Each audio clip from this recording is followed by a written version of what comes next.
Tuhan baru hari ini adalah manusia. Ada manusia yang mampu memberikan kekuasaan, ada manusia yang mampu memberikan jabatan, ada manusia yang mampu memberikan harta, ada manusia yang mampu memberikan pinjaman. Kalau bukan karena aku, dia tak akan hidup. Kalau bukan karena aku, dia tak akan dapat pinjam. Berebut semua orang mencari kekuasaan hari ini tanpa berpikir, halalkah dia, haramkah dia, benarkah dia, salahkah dia. Betul yang dikatakan Nabi dalam hadis. Dia kata Nabi, kelak akhir zaman akan terjadi, kata Nabi, manusia mencari sesuatu itu dengan cara mereka tidak berpikir lagi, layu bali, tidak mereka perhatikan yang aku lakukan ini halal atau haram. Mereka tak berpikir lagi mana yang benar, mana yang salah. Mereka tak berpikir lagi, yang penting aku bisa mendapatkan kekuasaan. Bayangkan Bapak Ibu, kekuasaan yang mereka pertaruhkan, kekuasaan yang mereka perebutkan, mengenyampingkan akhlak-akhlak mereka terhadap sesama manusia. Terjadi hari kiamat sampai muncul orang-orang yang saling menjatuhkan antara satu dengan yang lain. Ini Bapak Ibu bisa melihat, siapapun yang mencari kekuasaan saling menjatuhkan antara satu dan yang lain. Si A, si B, si C, setiap para calon saling menjatuhkan satu dengan yang lain. Marwah akan muncul namanya sedekah musiman. Sedekah musiman Bapak Ibu tahu? Pilkada itu tuh adalah wadah sedekah musiman. Nanti banyak orang yang datang untuk memberikan sedekah, tapi tidak ada ikhlas-ikhlasnya, karena harapannya suara. Coba Bapak Ibu dikasih duit tapi tidak Bapak Ibu kasih suara, mau tak dia ikhlas tak dia?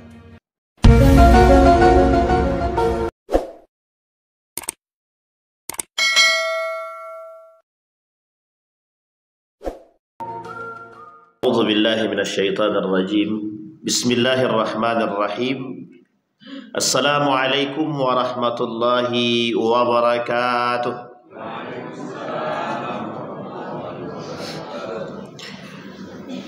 Alhamdulillahi rabbil alamin. Alhamdulillahilladzi an'ama bi ni'matil iman wal islam bihima tatimmus salihat. Ashhadu an la ilaha illallah wahdahu la syarika lahu, ashhadu anna Muhammadan abduhu wa rasuluhu la nabiyya ba'd. Allahumma salli wa sallim wa barik ala hadzal nabiyil karim. Allahumma salli ala Muhammad wa ala ali Muhammad fil alamin innaka Hamidum Majid. Ya ayuhan nasu ittaqu rabbakumul ladzi khalaqakum min nafsin wahidah wa khalaqa minha zawjaha wa batha minhuma rijalan katsiran wa nisaa'a wattaqullaha alladzi tasaaluna bihi wal arham innallaha kana 'alaikum raqiba. Wa qala Allah ta'ala ya ayyuhalladzina amanu taqullaha wa qulu qawlan sadida yuslih lakum a'malakum wa yaghfir lakum dhunubakum wa may yuti'illaha wa rasulahu faqad faza fawzan 'azima. Faman kana yarju liqa'a rabbih falyamal amalan salihan wa la yusyrik bi'ibadati rabbih ahada. Shadaqallah. Puji syukur kehadirat Allah atas limpahan rahmat dengan mengucapkan alhamdulillahirabbil alamin. Berselawat kepada Nabi dengan mengucapkan Allahumma salli ala Muhammad wa ala ali Muhammad fil alamin innaka Hamidum Majid. Mudah-mudahan di subuh hari ini Allah limpahkan rahmat dan karunia-Nya kepada kita. Allah jadikan keluarga yang sakinah mawaddah warahmah. Allah anugerahkan anak-anak yang saleh dan salihah. Kemudian untuk orang tua kita yang telah mendahului kita, Allah terima amal ibadahnya, Allah tempatkan di tempat terbaik di sisinya, Allah kumpulkan bersama orang-orang yang saleh yang telah dijanjikan. Orang tua kita yang masih hidup, Allah sehatkan, Allah kuatkan, Allah limpahkan rahmat, rezeki, Allah berkahi hidupnya insyaallah dunia dan akhirat. Amin ya rabbal. Baik Bapak Ibu sekalian yang berbahagia, bagaimana kabarnya Bapak Ibu, sehat? Tidak ada yang sakit? Oh iya, kalau sakit kami tadi masjid Ustaz. Oh gitu ya. Kalau sakit berarti, tapi kalau orang sakit datang ke masjid insyaallah mudah-mudahan tambah sehat. Amin. Baik Bapak Ibu sekalian yang berbahagia, dalam tulisan ini kemarin kita sampai pada syirik besar. Jadi baru nomor 1. Dia dalam kitab Imam Az-Zahabi ini, Syamsuddin Az-Zahabi ini, dia punya buku 210 buku yang terdata dari kitab Imam Az-Zahabi. Nah, kemudian dalam kitab Imam Az-Zahabi itu sekian banyak kitabnya, satu di antara kitab yang paling populer itu Al-Kabair. Itu kitabnya populer sekali oleh para ulama. Banyak ulama-ulama yang mengikuti beliau termasuk salah satunya Syekh Mutawalli Sya'rawi menuliskan kitab judulnya Al-Kabair. Syekh Ramadan Al-Buti juga termasuk sering ikut membahas tentang Al-Kabair dalam kitab dia. Bahkan dalam kajian-kajian beliau, seorang ulama dari Syria namanya Syekh Ramadan Al-Buti, ketika sedang asik mengisi kajian seperti ini, tiba-tiba dari belakang ada bom. Dan ketika dibom, dia meninggal ketika dalam misi kajian. Itu Syekh Ramadan Al-Buti, guru daripada ulama-ulama yang ada di Syria. Salah satunya seorang murid dia dan sudah jadi ulama besar juga, namanya Syekh Nuruddin Itar.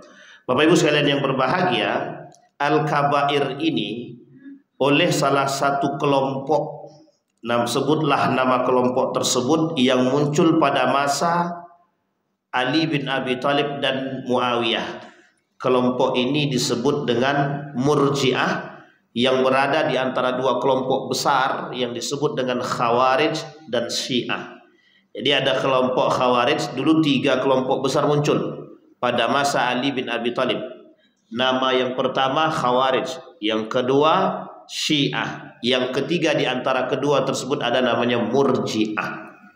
Nah, apa kaitannya kelompok Murji'ah dengan Kabair? Dua kelompok yang lain itu, Khawarij dengan Syiah, itu punya pandangan yang berbeda terhadap keislaman mereka. Tetapi Murji'ah itu termasuk kelompok yang juga ikut andil dalam memiliki pandangan terhadap keislaman. Salah satunya tentang kabair, dosa besar. Nah, Murji'ah itu adalah kelompok yang hari ini itu memiliki atau mengikuti paham-paham Murji'ah yang dahulu. Paham-paham Murji'ah yang dulu salah satu teologinya adalah mereka berpaham bahwa dosa-dosa besar ini itu tidak kufur. Jadi dosa-dosa besar itu tidak kufur. Orang yang melakukan dosa besar, dia tidak melakukan kekufuran.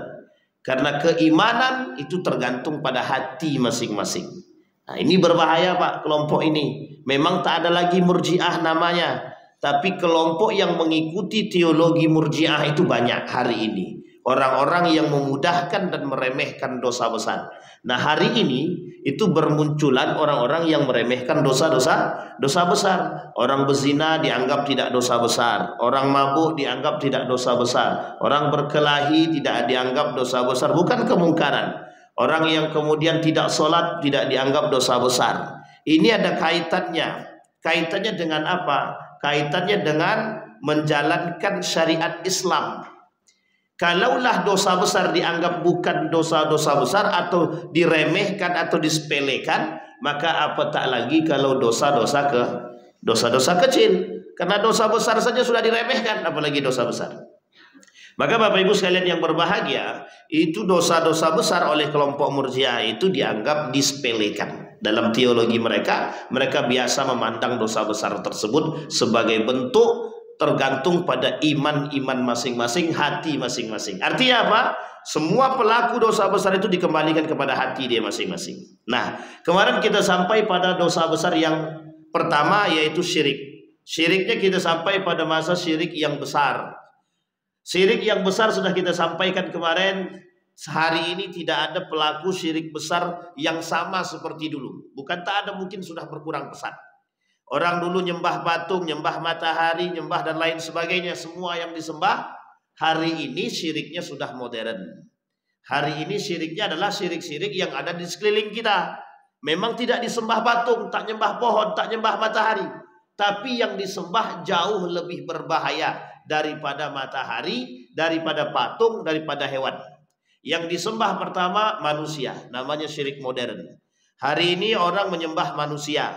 Karena manusialah yang bisa memberikan kekuasaan, manusialah yang bisa memberikan pinjaman, manusialah yang bisa memberikan segala sesuatu, manusia yang bisa mencukupi kehidupan manusia. Bukan Allah, tapi manusia. Sehingga muncul namanya Tuhan baru. Tuhan baru ini sebenarnya pada masa kalau ketuhanan manusia sudah pernah dibuat. Dibuat oleh siapa? Dibuat oleh Fir'aun. Fir'aun ngaku Tuhan, hari ini ngaku Tuhan tak banyak. Tapi yang dipertuhankan banyak. Sampai di sini paham Bapak Ibu? Yang mengaku Tuhan itu tak banyak.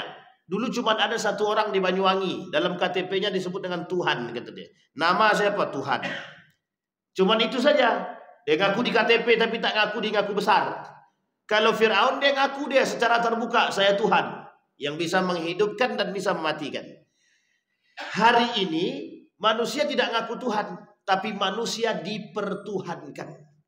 Nabi sendiri dalam riwayatnya, kata Nabi dalam hadisnya itu, kata Nabi kepada para sahabat, jangan kalian mengkultuskan aku. Nabi sangat membenci orang-orang yang mengkultuskan diri dia melebihi daripada Allah Subhanahu wa taala. Itu tidak diterima oleh Nabi. Sehingga ketika para sahabat ingin mengkultuskan dia semuanya, kata Nabi, Nabi tolak. Tidak, kata Nabi. Jangan kalian mengkultuskan aku. Sesungguhnya Allah tak menyukai pengkultusan. Itu Nabi saja. Nah, kalau sekarang tidak.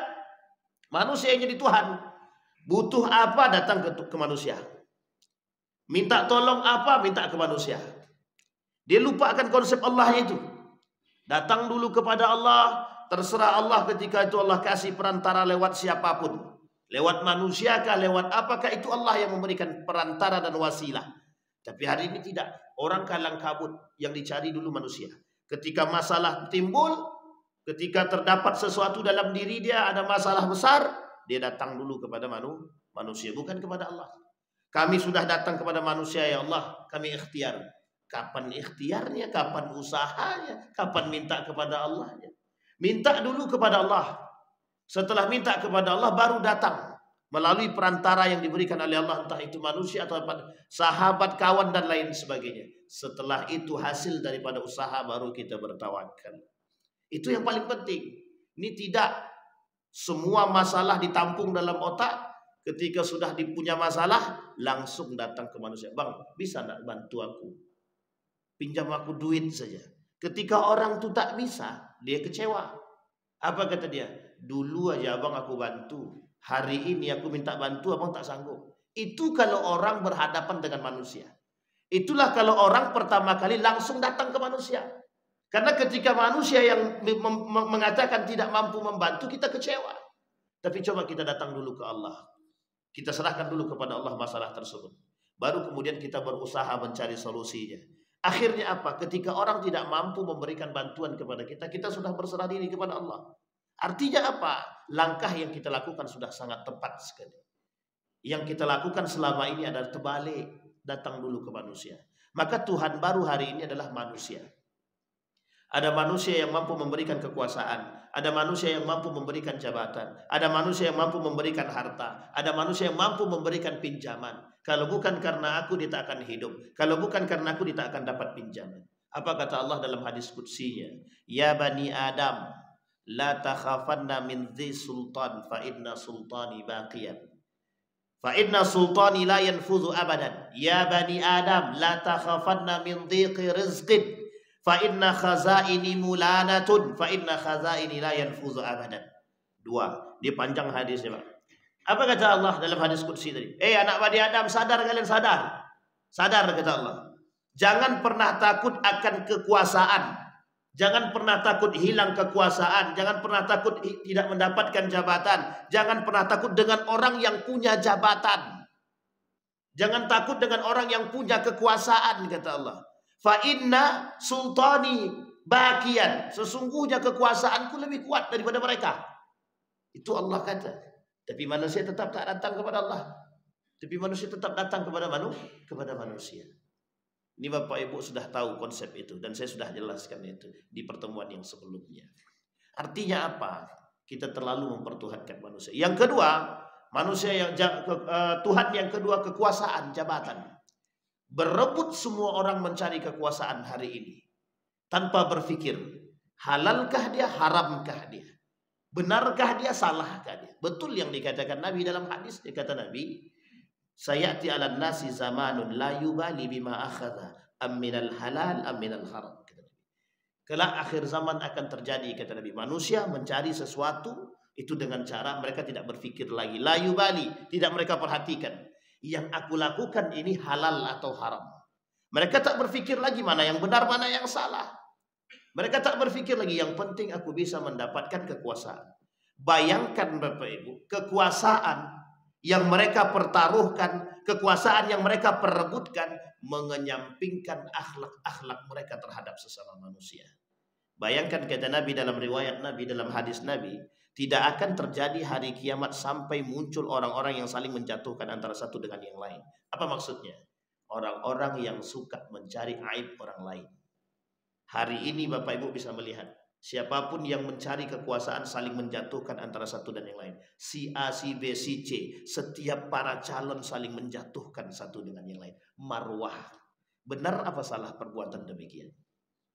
Dikorek tuh, mana dia masalah si Anu ini? Si Anu ini punya uyub apa? Punya aib apa? Si Anu ini punya aib apa? Bahkan di dalam satu riwayat kata Nabi, sittatu asya'in, ada 6 perkara tuhbitul a'mal yang bisa membatalkan amal perbuatan manusia. 6 perkara kata Nabi dalam kitab Syu'abul Iman Imam Al-Baihaqi. Apa kata Imam Al-Baihaqi? Paling tidak ada 6 perkara kata Nabi yang bisa membatalkan perbuatan manusia. Satu di antara 6 itu adalah istiqbalu uyubin nas, yang selalu mencari aib-aib manusia. Tidak hanya dalam aspek itu saja, tapi dalam kehidupan hari-hari kita begitu hari ini. Ketika ada orang tidak suka dengan kita, maka orang itu akan mencari kelemahan kita, di mana aib-aib kita. Itu akan dicari. Begitu juga sebaliknya, karena kita tak suka dengan dia, kita cari juga aib dia.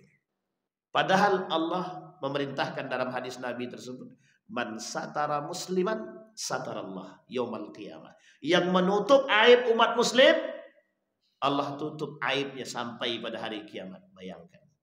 Tapi sekarang tidak, berlomba-lomba mencari aib orang lain. Demi apa itu, Pak? Demi kekuasaan. Demi apa itu? Demi jabatan. Demi apa? Demi tempat duduk yang kursinya beda tipis. Sama dengan kursi ini, Pak, sama. Yang diperebutkan itu cuma kursi. Tapi bedanya yang itu kursinya bisa berputar. Cuman satu lagi ada mejanya. Di atas meja itu bisa ada pulpetnya. Pulpetnya itu yang ajaib. Bisa tanda tangan. Itu yang diperebutkan. Rela menjatuhkan harkat dan martabat muslim, sesama muslim, demi sesuatu. Maka berlaku ketika itu, yang mereka lakukan selain dari istiqbalul uyub, apa yang mereka lakukan? At-tajassus. Mereka sebarkan jasus, mata-mata, spire, untuk mencari apa? Mencari kesalahan lawan karena kekuasaan. Halal apa haram itu perbuatan itu? Benar apa salah? Itu, Pak.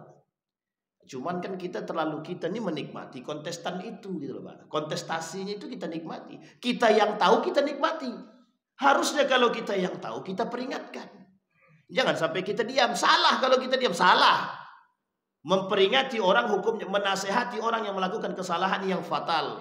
Baik fatal ataupun tidak fatal, hukum menasehati wajib. Baik, itu yang kedua Tuhannya. Yang ketiga Tuhan baru tadi ada harta. Dah nih Bapak Ibu udah paham tuh. Yang saya maksud harta itu udah paham mesti. Itu yang ketiga. Yang keempat kekuasaan, sama dengan jabatan tadi. Yang kelima teknologi. Hari ini Tuhan baru kita adalah teknologi. Bapak Ibu tidak usah khawatir. Insya Allah sebentar lagi Jepang akan mengeluarkan teknologi yang lebih canggih. Bapak Ibu tidak perlu masak. Cuman tinggal minta sama suami, Bang tolong belikan robot yang bisa masak. Nanti bisa robot masak sendiri. Ibu-ibu tinggal di rumah aja lah. Kata suaminya, nanti juga ada robot yang bisa bekerja. Jadi suaminya tinggal di rumah saja. Beli robot yang bekerja, yang tukang urus pekerjaan dia. Sudah banyak, Pak. Hari ini sudah bermunculan teknologi canggih. Ada satu teknologi yang paling canggih lagi yang ingin dibuat oleh manusia di Jepang itu, yang bekerja sama dengan Amerika ketika ke depan itu insya Allah. Salah satunya adalah chip. Chip itu nanti adalah di dalam chip ini semua gudang ilmu apapun ada, nanti akan ditanam dalam otak manusia. Ketika sinkron maka manusia itu akan menjadi manusia yang jenius. Dulu sudah banyak manusia jenius, tapi hari ini jeniusnya dengan chip. Nanti Bapak Ibu tengoklah. Mudah-mudahan Bapak Ibu tidak bertemu dengan masa itu. Ya kan sudah lama tuh, Pak. Kalau udah lama kan kita mati dulu lah. Jangan berharap bertemu dengan hal-hal demikian, Bapak Ibu. Itu teknologi. Kenapa saya katakan teknologi itu juga Tuhan baru? Karena memang hari ini orang tidak bisa lepas dengan teknologi. Tidak bisa lepas. Orang kalau tidak bawa HP stres. Orang kalau tidak ada internet, waduh pusing minta ampun. Ada enggak internet HP? Tak ada lagi, aduh gimana nih, ini udah mau penting nih. Ujung-ujungnya keliling cari wifi. Seperti orang gila Pak, sana sini, di mana ada wifi cari. Artinya apa? Ketergantungan manusia kepada itu sudah menjadi. Sekarang itu tingkat ketergantungan orang terhadap internet itu yang paling tinggi adalah Indonesia. Yang paling tinggi. Tingkat penggunaan judi online, game online itu tingkat tertinggi di dunia. Itu nomor 2-nya Indonesia. Nomor 2-nya Indonesia. Tingkat penggunaan internet itu tingkat paling tingginya juga Indonesia. Termasuk paling tinggi Indonesia. Coba bayangkan. Untuk hal-hal yang tidak baiknya juga Indonesia, bukan yang lain. Baik, itu syirik besar. Sekarang ada namanya syirik kecil, Bapak Ibu, syirik kecil. Apakah syirik besar dengan kecil ini sama? Beda. Syirik kecil ini itu perbuatan-perbuatan yang sederhana tapi mengandung unsur kesyirikan. Apa maksudnya perbuatan sederhana mengandung unsur kesyirikan? Ada unsur menduakan Tuhan. Ada unsur meniadakan Tuhan. Ada unsur menjadikan atau mempersekutukan Tuhan dengan yang lain. Fala taj'alu lillahi nidda. Satu. Allah sebut dalam Al-Quran dalam kitab ini, faman kana yarju liqa'a rabbih falyamal amalas salih wala yusyrik bi'ibadati rabbih. Ingat kalimatnya. Wala yusyrik bi'ibadati rabbih ahada. Jangan pernah mensekutukan Allah. Jangan cari orang lain atau kawan Allah. Ini dah Allah sebutkan dalam Al-Quran. Apa maksudnya syirik kecil tersebut? Perbuatan yang sederhana yang bisa menimbulkan atau menjadikan Allah itu dua. Yang menjadikan Allah punya teman. Yang menjadikan Allah punya saingan. Kita ambil contoh.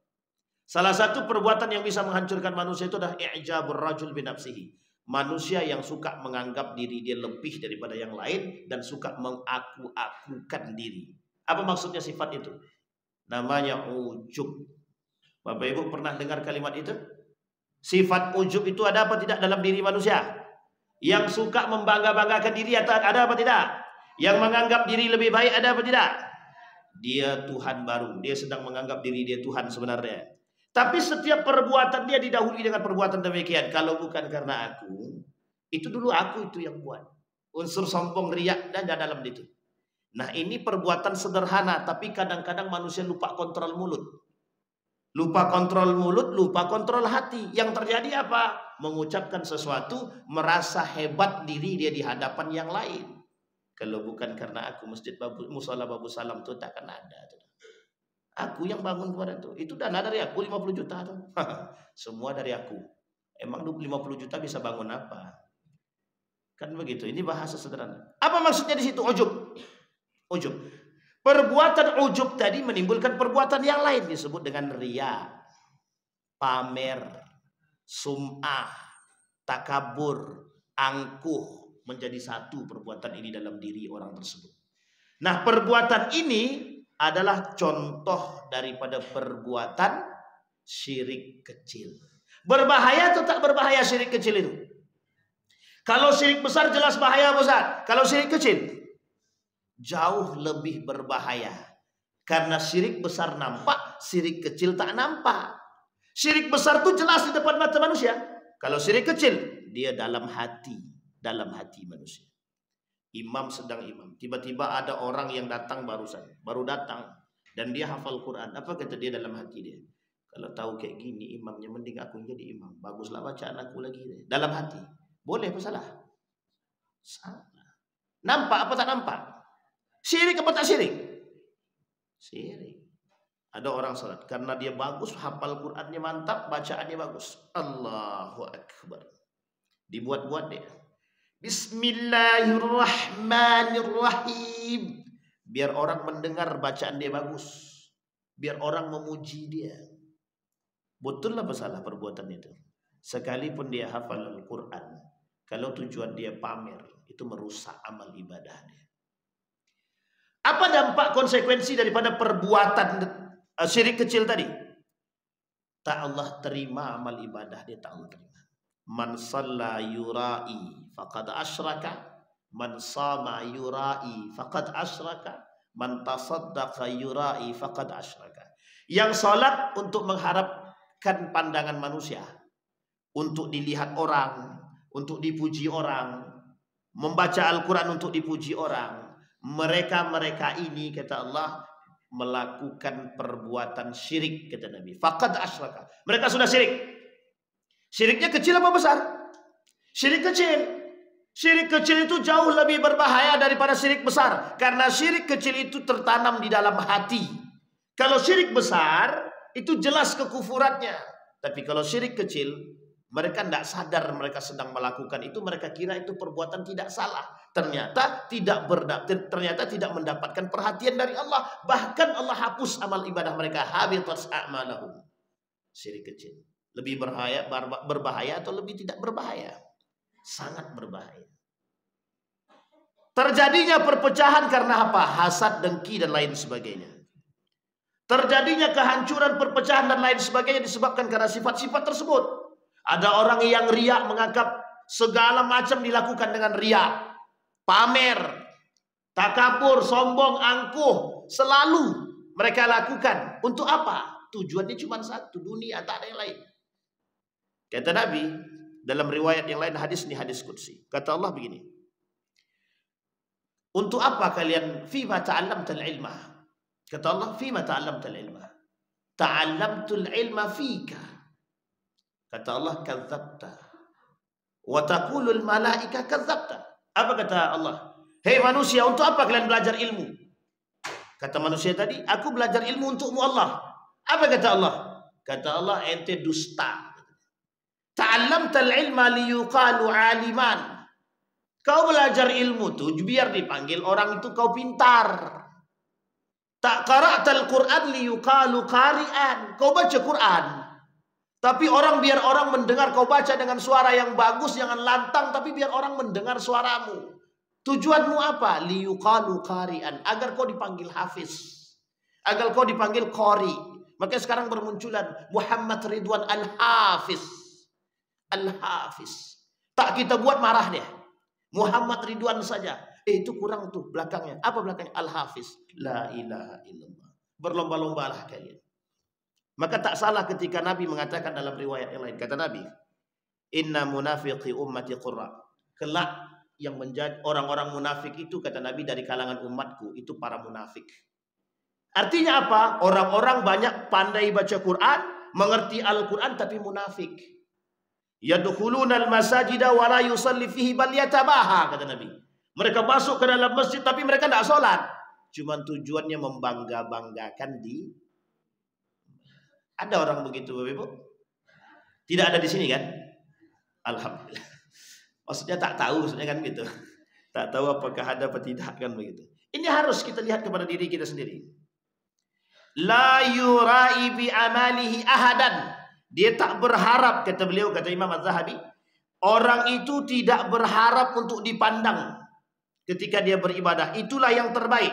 Tapi salah satu contoh daripada perbuatan syirik ketika mereka melakukan bi'amalihi, mereka berharap dipuji oleh orang lain.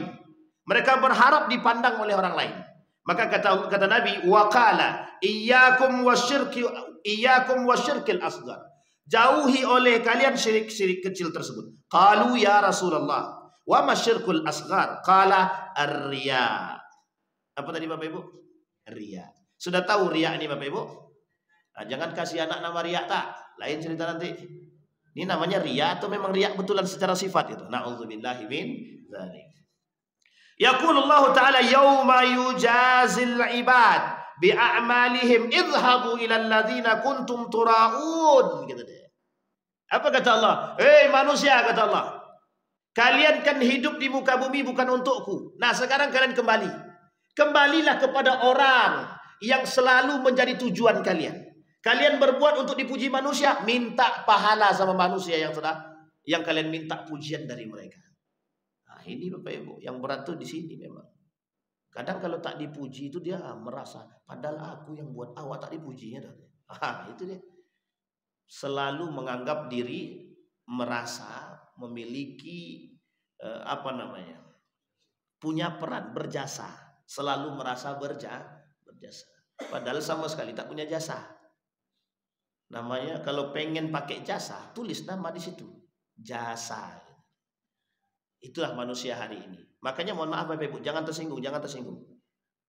Saya ingin sampaikan, tapi kita sudah keliling nih, memang ini kita sampaikan sering. Akan muncul namanya sedekah musiman. Sedekah musiman Bapak Ibu tahu? Pilkada, pilpres, pileg, pilkada itu adalah wadah sedekah musiman. Nanti banyak orang yang datang untuk memberikan sedekah, tapi tidak ada ikhlas-ikhlasnya itu, karena harapannya suara. Coba Bapak Ibu dikasih duit tapi tidak Bapak Ibu kasih suara, mau tak dia? Ikhlas tak dia? Mudah-mudahan dia ikhlas. Kita doakan ikhlas saja dia.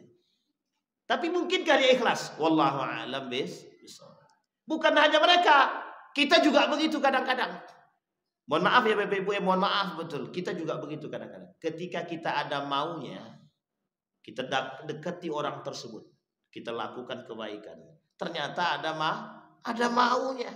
Mohon maaf, ketika maunya kita tak dapat dari orang tersebut, mohon maaf. Kalau kita punya tujuan itu, kalau kita tak dapat, kira-kira kita kecewa apa tidak? Kecewa. Sampai di sini paham Bapak Ibu? Adakah keikhlasan dalam hati kita? Tidak ada. Perbuatan yang merusak hati.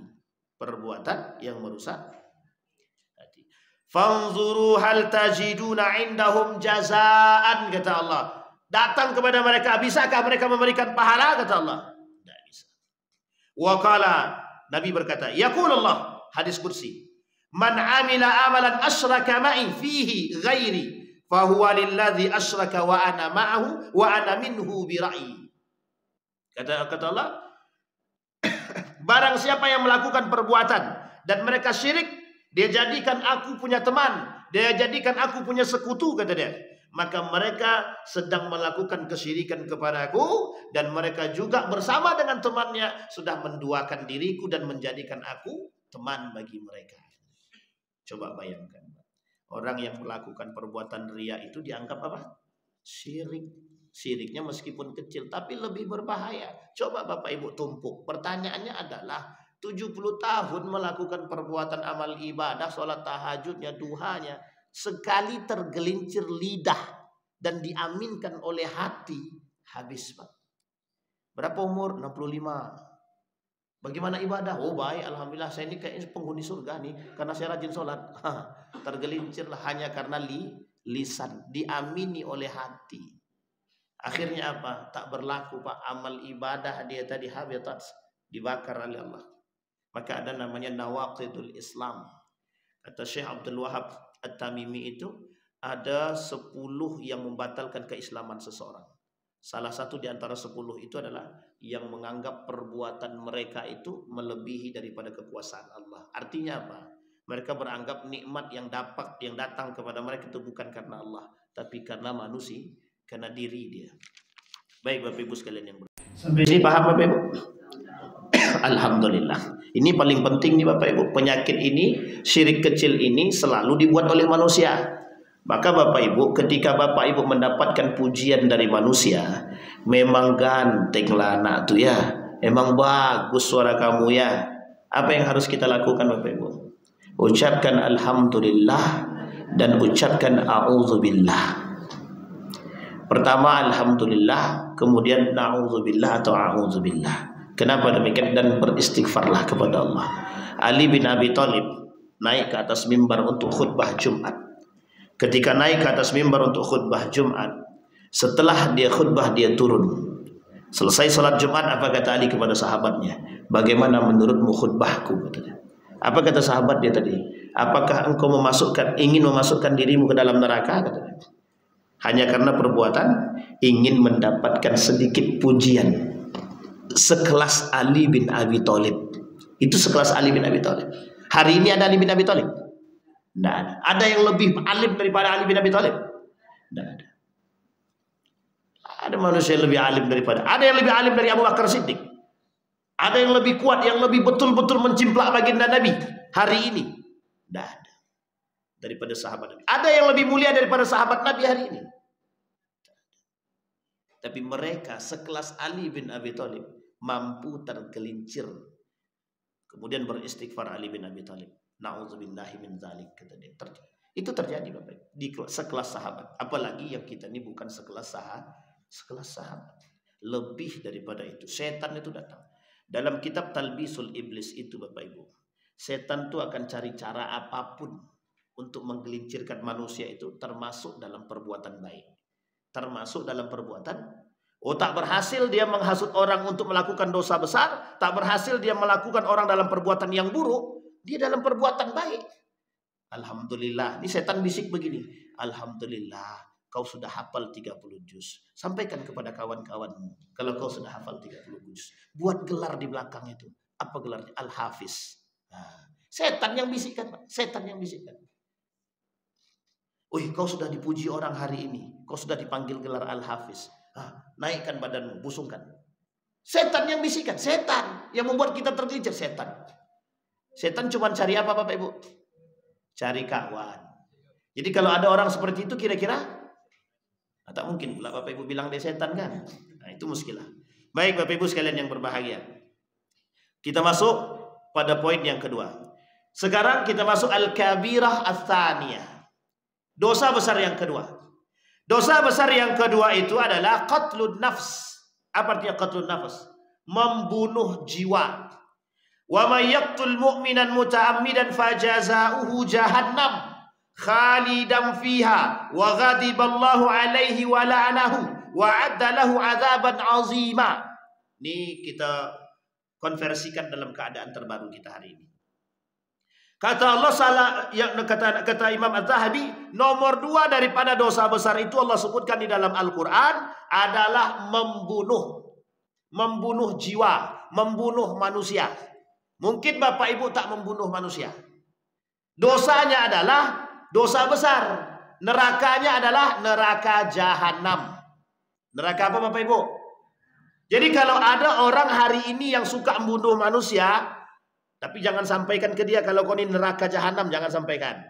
Tapi kita pahamnya apa? Ada orang yang membunuh manusia, maka dia berhak mendapatkan neraka jahanam kalau dia tak tobat. Kalau dia tidak bertobat. Itu yang katakan siapa? Allah. Sekarang pertanyaannya adalah, apa hukumnya nyawa manusia itu tadi? Apa hukum asal daripada membunuh manusia tadi? Hukum asal daripada membunuh manusia adalah haram. Apapun itu alasannya. Apapun itu dalihnya. Hukum membunuh manusia atau hukum asal daripada darah manusia tadi haram. Sampai ada dalil yang membolehkan. Sampai paham sini Bu? Kok sampai ada dalil yang membolehkan? Ada. Kata Nabi, darah manusia itu halal pada 3 perkara. Darah halal pada 3 perkara. 1, orang yang menyerang kita. Orang yang menyerang kita.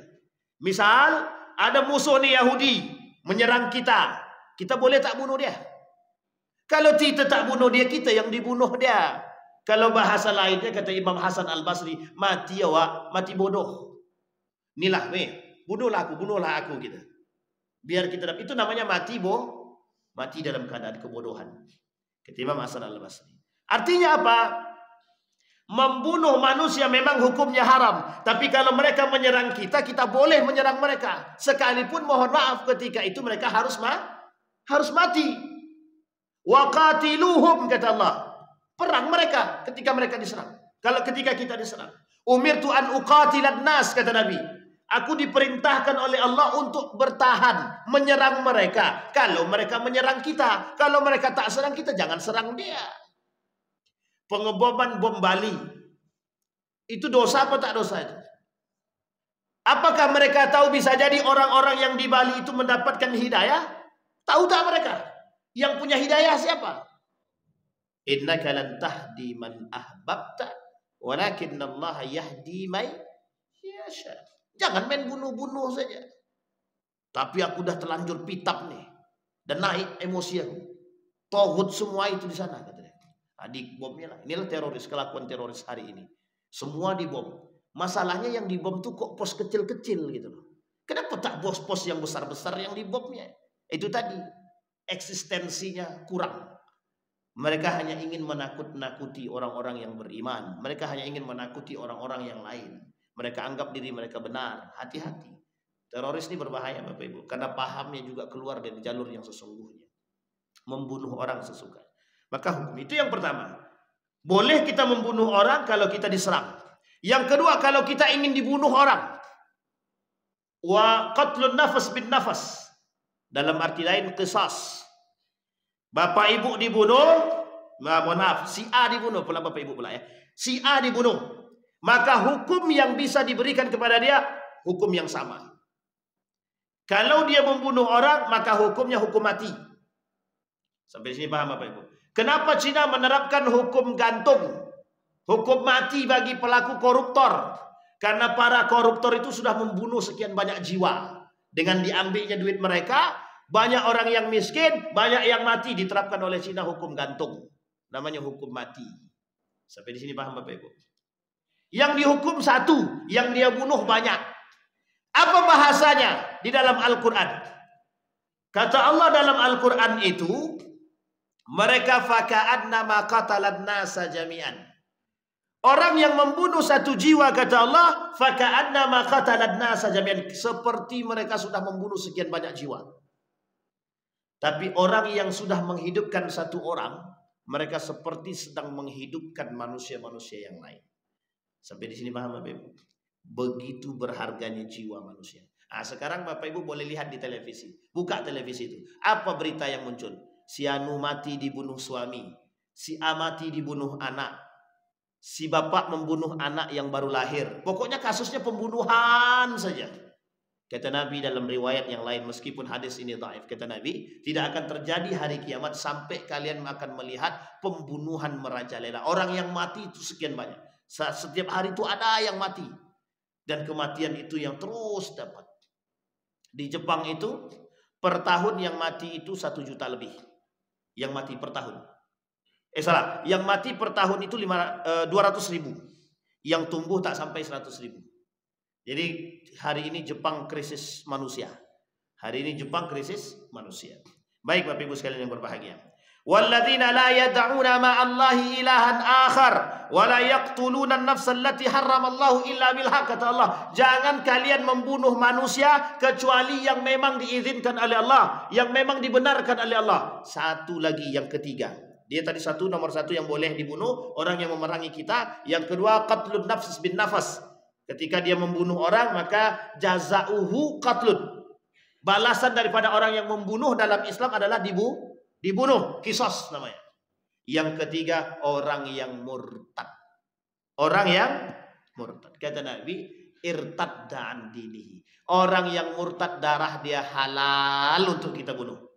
Tapi Bapak Ibu kalau nampak orang murtad, Bapak Ibu jangan bunuh. Karena dalam undang-undang kita tak boleh Pak. Yang membunuh itu salah Pak. Sekalipun itu yang mereka salah, tapi kita tak boleh membunuh. Dalam undang-undang kita tak boleh. Tapi kalau dalam Islam boleh, darah dia halal untuk dibunuh, darah halal. Nah, jangan salah paham Bapak Ibu. Ini agama. Tapi kita tak bisa terapkan itu dalam konteks keindonesiaan. Itu tidak bisa. Nampak murtad, bunuh langsung. Murtad dia dari Islam. Ketika selesai menjadi pemeran utama pada sang pencerah Kiai Haji Ahmad Dahlan. Selesai dia melakoni peran daripada Kiai Haji Ahmad Dahlan dalam film Sang Pencerah, keluar daripada itu dia selesai juga dari Islam, dia keluar dari Islam, dia murtad. Irtad dan dini.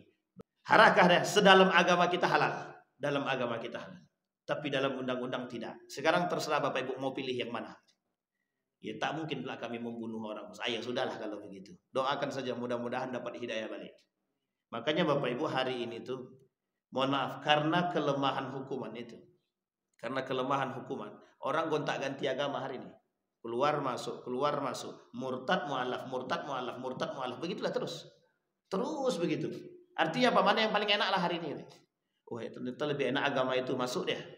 Tak enak ternyata sudah lama masuk di situ. Taklah pula enak, ganti agama yang lain. Nanti pada akhirnya dia berlabuh pada agama yang terakhir. Gitu deh. Agama Islam aja lah lebih enak. Gitu deh. Bapak Ibu sekalian yang berbahagia. Itu kondisi kita. Maka Bapak Ibu sekalian yang berbahagia, konsep membunuh manusia itu tidak bisa sembarangan. Jangan hukum asalnya itu adalah haram.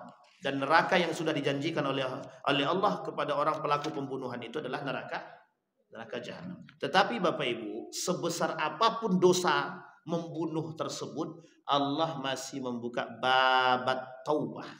Masih Allah buka pintu taubat.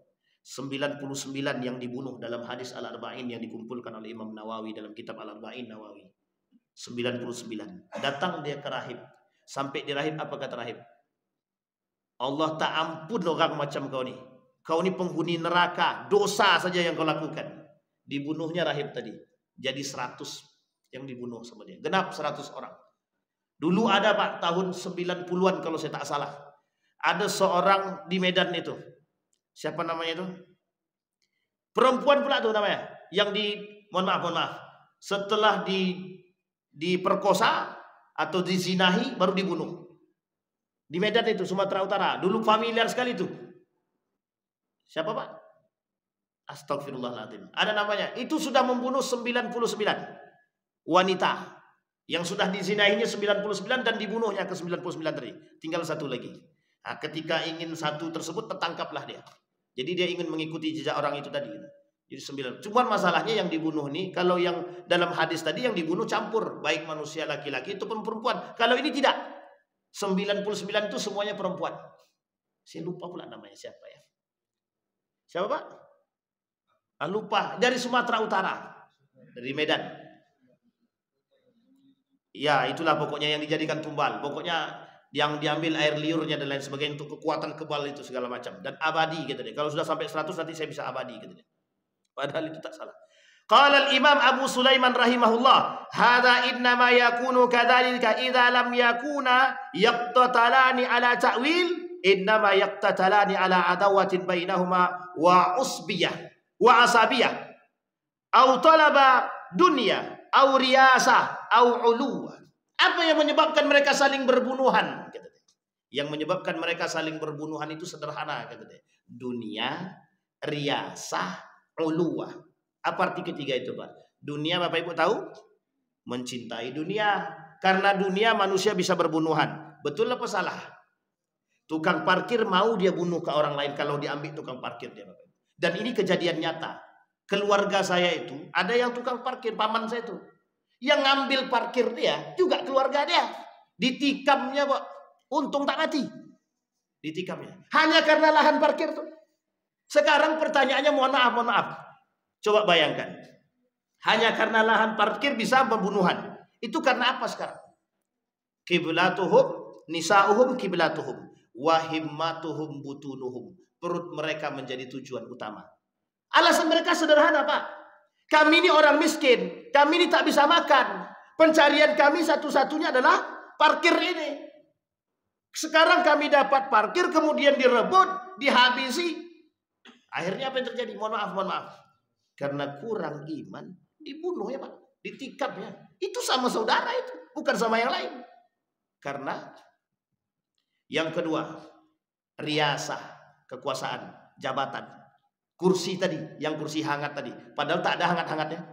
Kursi hangat tadi. Sama Pak. Aku akan cari dukun. Aku santet dia. Dia sudah merampas ke tempat dudukku. Kata dia. Dicarinya dukun. Tolong kau santet kepala dinas itu yang sudah merebut kursiku. Kata dia. Padahal itu entah kursi siapa. Sejak kapan pula dia punya kursi di situ. Entah dia yang buat atau tidak. Tapi karena demi kekuasaan tadi. Sama. Sekarang ini ada model pembunuhan yang baru Pak. Apa itu model pembunuhan yang baru? Membunuh karakter. Bapak Ibu sekalian yang berbahagia. Salah satu kezaliman yang terjadi hari ini adalah lewat pinjaman online. Ini saya kasih tahu Bapak Ibu. Itu perbuatan yang mereka lakukan, kezalimannya itu di atas rata-rata. Kenapa saya katakan kezaliman di atas rata-rata? Kalau mau bunuh manusia, bunuh sekalian, selesai. Tapi ini tidak, menganiaya, menzalimi. Yang dizalimi bukan fisiknya, tapi karakternya Pak, batinnya Pak. Datang 2 orang pemuda ke rumah saya. Malam-malam, Ustaz kami pinjam duit. Berapa pinjam duitnya? Sekitar 55 juta kalau tak salah saya itu. Untuk apa? Bayar hutang Ustaz. Hutang apa? Pinjaman online. Awak tak punya duit sebanyak itu Pak. Akhirnya apa terjadi? Dia tengokkan, ini Ustaz. Dibuatnya foto laki-laki ini tadi oleh mereka-mereka yang oknum-oknum tadi, tak pakai baju, Di share-nya dia. Ini penipu, pendusta dan lain sebagainya. Kalau ada pinjaman online menawarkan kepada Bapak Ibu, jangan minjam kalau tak sanggup bayar. Kenapa? Karena mereka memang tanpa bunga, betul tanpa bunga. Yang dibunuh bukan bunganya, Pak, yang dibunuh karakter kita. Kalau kita tak sanggup bayar, disebarkan ini pendusta, ini penipu, ini tukang pinjam duit, belum bayar dan lain sebagainya. Sekarang pertanyaannya, kalau yang dulu kita punya aib, punya hutang dengan orang, aib kita tertutup. Hari ini tidak. Yang tadinya tahu kita punya hutang cuma satu orang, dengan media hari ini yang tahu bisa ribuan orang kalau kita punya hutang. Ketemu dia. Saya ketemu dengan Bang Bembeng. Oh, beli yang tukang pinjam duit ini nih. Tak mau lagi orang pinjamkan dia. Seandainya beliau dalam kondisi yang betul-betul sedang tidak mampu dan betul-betul ketergantungan atas bantuan orang lain, tapi karena karakter dia yang sudah tersebar di masyarakat tadi, kira-kira ada nggak orang yang mau pinjamkan dia? Akhirnya yang terjadi apa? Rela dia membunuh orang hanya karena makan. Bisa terjadi? Sangat bisa terjadi. Itu yang terjadi hari ini, Bapak Ibu. Yang terjadi hari ini. Duduk mereka di atas itu dengan kursi yang indah, cantik, tapi mereka tak pandang. Dengan hasil korupsi yang mereka lakukan, mereka sedang memiskinkan manusia. Artinya Bapak Ibu, yang di bawah kalian nak berkelahi, berkelahilah. Kalian nak bersebunuhan dengan karena parkir, karena pendapatan kalian, jualan kalian, itu terserah. Yang penting duit di atas untuk kami. Itulah kelakuan para koruptor hari ini. Sama, Pak. Koruptor hari ini itu memiskinkan manusia. Membunuh manusia secara tidak langsung. Mereka bunuh. Sama. Makanya hari ini Bapak Ibu, jiwa manusia itu tidak terlalu berharga bagi mereka. Orang yang sudah cinta terhadap dunia, cinta terhadap kekuasaan, cinta terhadap jabatan, mereka tak pandang jiwa manusia itu, tak pandang. Mati sekalipun dia, terserah. Yang penting aku bisa duduk. Mau mati dia kayak mau apa, terserah. Ini terjadi Bapak Ibu. Terjadi di salah satu daerah. Saya ambil sebut saja negara Amerika yang contohnya begitu sudah menjadi umum, rahasia umum. John F. Kennedy pulang dari sini, Pak. Pulang dari Indonesia habis bertemu dengan Soekarno. Balik ke Amerika. Tujuan John F. Kennedy ke sini cuma satu, meminjam duit untuk melepaskan diri daripada Yahudi. Balik ke Amerika, sampai di Amerika dijemput oleh ajudan. Mulai dari hari itu tidak pulang-pulang sampailah diketahui bahwa John F. Kennedy sudah meninggal. Coba bayangkan, begitu murahnya. Dulu terjadi di Indonesia nih. Orang-orang yang jujur, hakim-hakim yang jujur, itu mudah sekali untuk dibunuh. Tiba-tiba sedang jalan, saya punya buku judulnya Indonesian X-File. Dalam buku tersebut, begitu mudah orang membunuh jiwa manusia itu. Karena apa? Takut terkuak korupsi dia. Takut dia ketahuan ke dalang perbuatan dia. Akhirnya apa? Dia rela saja dibunuh dia. Tembak saja lah. Bunuh aja lah. Kalau cuma merusak. Sampai di sini paham Bapak Ibu? Ini kasus-kasus yang nampak oleh kita. Apalagi kasus masalah Habib Rizik kemarin itu. Wah, itu ramai sekali. Karena yang mereka lakukan apalah? Pembunuhan terhadap jiwa. Mereka tak bunuh langsung. Mereka suruh orang lain untuk membunuh. Orang lain untuk membunuh. Tangan orang lain yang membunuh. Bayangkan dosanya berapa. Mereka bunuh, terus mereka suruh orang lain untuk membunuh. Banyak dosa deh, banyak sekali. Bapak Ibu sekalian yang berbahagia. La tarji'u ba'di kuffara yadribu ba'dukum riqaba ba'd.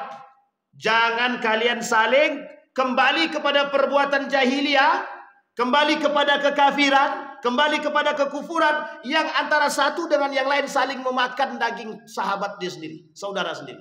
Artinya apa? Saling berbunuhan. Karena disebabkan 3 perkara tadi. Dunia, riasah, ulu. Ulu itu artinya untuk selalu merasa tinggi. Apa namanya? Selalu ingin merasa dianggap bahwa dia ini punya nasab yang baik, kedudukan yang tinggi, dan lain sebagainya. Kehormatan. Demi itu orang rela membunuh manusia. La taqtulu nafsan. La taqtulu nafsun zulman. Illa kana ala ibni Adam al-awwal. Kafala min dammihi li'annahu awwala man sannal qatal. Tidak boleh ibnu Adam itu membunuh karena perbuatan itu zalim kecuali mereka sudah mendahului pembunuhan tersebut. Nah, jadi kalau sudah dibunuh baru boleh. Kalau mereka membunuh, maka hukuman jaza bagi para pelaku pembunuh itu yang paling baik itu menurut Islam dibunuh. Jadi coba Ibu bayangkan para koruptor itu kalau seandainya mereka dibuat hukum gantung, kira-kira besok ada nggak yang mau maling lagi? Nggak usah hukum gantung lagi, nggak usah hukum gantung. Yang maling potong tangan, yang tahu korupsi potong tangan. Kalau 1 miliar potong tangan kanan, 2 miliar potong 2 tangan, kalau 3 miliar potong 2 tangan 1 kaki. Saya kira tak ada lagi yang mau maling itu. Tapi kan tak begitu. Padahal hukum Islam itu sudah sangat baik sekali. Yang mencuri potong tangan. Cara potongnya silang itu, cara potongnya silang. Kalau dia mencuri potong tangan kanan. Kalau mencuri lagi potong kaki kiri. Kalau mencuri lagi potong tangan kiri. Kalau mencuri lagi potong kaki kanan. Kalau mencuri lagi bunuhlah sekali. Itu pula terus lagi harus membunuh aja lagi. Sampai di sini paham Bapak Ibu ya? Baik, ini kondisi Bapak Ibu. Nah, sekarang kita konversikan. Sebelum kita tutup, kita konversikan keadaan kita hari ini. Bapak Ibu sekalian yang berbahagia, hari ini itu jiwa manusia tidak berharga bagi para penguasa. Jangan tersinggung, memang begitu keadaannya. Hari ini itu jiwa manusia tidak menjadi perhatian besar. Mereka yang cinta terhadap dunia kekuasaan dan ketinggian derajat mereka, itu menjadi Tuhan bagi mereka, sehingga apapun akan mereka lakukan sekalipun berurusan dengan jiwa manusia. Maka kemiskinan itu adalah salah satu cara untuk memperbudak manusia. Salah satu cara untuk menjadikan mereka budak agar bisa mereka lakukan apapun yang mereka inginkan terhadap orang-orang yang miskin. Bapak Ibu sekalian yang berbahagia, mohon maaf. Satu perbuatan yang sederhana tapi tertanam dalam diri kita sampai hari ini. Kami rela memilih si Anu, Pak. Kenapa? Karena dia kasih kami duit 500.000. Karena kalau tidak dapat duit itu kami tak makan. Pertanyaan saya adalah, begitukah yang akan dilakukan manusia demi mengisi perut dia? Ini kemiskinan. Makanya Bapak Ibu mohon maaf, jangan tersinggung. Kemiskinan hari ini itu sengaja dibuat. Artinya apa? Sengaja dimiskinkan. Kenapa kok sengaja dimiskinkan? Bisa mengamini perbuatan yang salah dari para penguasa-penguasa yang zalim. Kenapa demikian? Tinggal suap diam. Tinggal suap diam. Maka harga diri kita hari ini adalah karena uang. Maka tak salah ketika Nabi mengatakan himmatuhum butunuhum. Tujuan mereka, kata Nabi, kelak di akhir zaman itu adalah perut. Kau ngapain kerja? Demi sesuap nasi. Betul Bapak Ibu ya? Nasi masuknya di mana? Di dada apa di perut? Nah, itu bahasa kita hari ini. Ngapain kau kerja mati-matian? Demi sesuap nasi gitu. Hanya demi. Kalau cuma demi sesuap nasi datang ke rumah, banyak nasi. Kalau demi sesuap nasi, tapi kan bukan itu bahasa kiasan. Artinya apa? Mereka ingin mengisi perut ini. Artinya apa? Tuhan barunya adalah perut dia. Tujuan dia adalah perut. Bapak Ibu sekalian yang berbahagia, ada pertanyaan Bapak Ibu? Ini anteng-anteng nih mencurigakan. Ngantuk atau gimana? Atau lapar? Nah, itu curiga sekarang nih. Kalau lapar mesti tujuannya perut bosan. Oh iya, itu jelas itu. Ada pertanyaan Bapak Ibu? Nggak ada? Cukup? Baik, kalau tidak ada kita berdoa kepada Allah. Mudah-mudahan apa yang kita sampaikan di subuh hari ini bisa menjadi perhatian bagi kita, bisa menjadi kunci bagi kita untuk menggapai keridhaan ilahi, menjadi manusia yang lebih baik, menjaga keluarga, kemudian memberikan nasihat kepada tetangga, keluarga dan lain sebagainya agar bisa bersama-sama mendapatkan kebaikan di sisi Allah. Amin ya rabbal. A'udzubillahi minasyaitonir rajim. Bismillahirrahmanirrahim. Alhamdulillahirabbil alamin. Hamdas syakirin hamdan na'imin hamdan yuwafi ni'amahu wa yukafi mazidah. Ya Rabbana lakal hamdu kama yanbaghi li jalali wajhikal karim wa 'azim sultanik. Allahumma shalli ala Muhammad wa ala ali Muhammad fil alamin innaka Hamidum Majid. Allahumma faqihna fid din wa 'allimna at-ta'wil. Allahumma ighfir lana dhunubana wa kaffir 'anna sayyi'atina wa tawaffana ma'al abrar ya aziz ya ghaffar ya rabbal alamin. Allahumma ansur man nasara ad-din wa khudhul man khadhal muslimin. Allahumma ansur ikhwanana al-mujahidin fi Palestin wa fi Gaza wa fi kulli makan. Allahumma dammir al-yahud. Allahumma ahlikil kafarata wal mubtadi'at wal musyrikin a'da'aka a'da'ad din. Allahumma ij'alil Qur'anal 'azima rabi'a qulubina wa nura sudurina wa jilaa ahzanina wa dhihaba humumina wa ghumumina. Allahumma khtimna bi husnil khatimah wa la takhtimna illa bi husnil khatimah. Allahumma ij'al tajammu'ana tajammu'an marhuma waj'al tafarruqana min ba'dihi tafarruqan ma'suma. Rabbana atina fid dunya hasanah wa fil akhirati hasanah wa qina azaban nar. Walhamdulillahirabbil alamin. Assalamualaikum warahmatullahi wabarakatuh.